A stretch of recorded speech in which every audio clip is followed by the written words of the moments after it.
अब मोदी जी हम ये कहल चाहतानी कि बुलेट ट्रेनवा पास कौन ना दी। इस सज्जन को क्या तकलीफ है भाई? ना मोदी जी हमरा तो कोनो तकलीफ नहीं के, बस ये कहल चाहतानी कि अपन बुलेट ट्रेनवा एक बार हावड़ा का पुलवा से गुजार देती।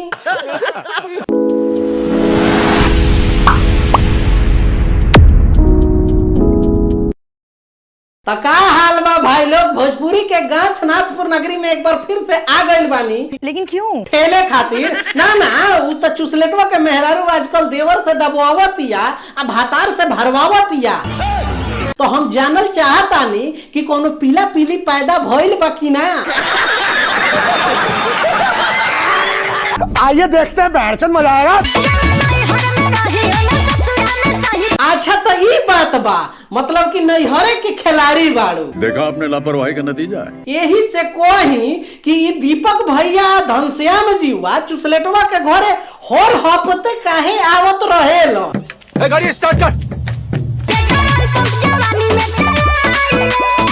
चला ले जवानी बात तो ले चला ले, बुढ़ापा में गोबर पथिए। तोरा माई के शनिचरी पूजो। शाबाश बेटा। तन को शर्म लिहाज पड़ले नहीं का कोरा तारी देवरे से दबवावेलू, खाली घरे वाला देवर से दबवावेलू कि बाहर वाला भी देवर से दबवावेलू? ओ भाई मारो मुझे, मारो मारो मुझे, मारो मारो। नहीं ये मजाक हो रहा है।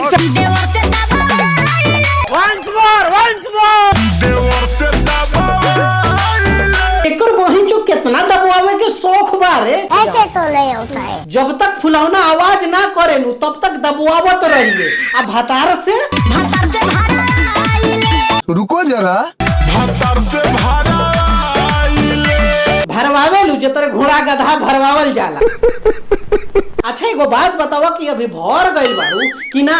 नहीं। अगर ना भरल बाड़ू तो जा सनी लियोनी से काम सूत्र के फार्मूला सीख आवा। बंद करो हाथ जोड़ के मैं। और अभी तो रुको, क्लाइमैक्स अभी बाकी। अगर वोहू से ना हो सके तो जान MBBS डॉक्टर चंदन चाटना से संपर्क कर। नंबर जल्दी से नोट करा, 99-340 और निहुरा के 0 में 61 बार।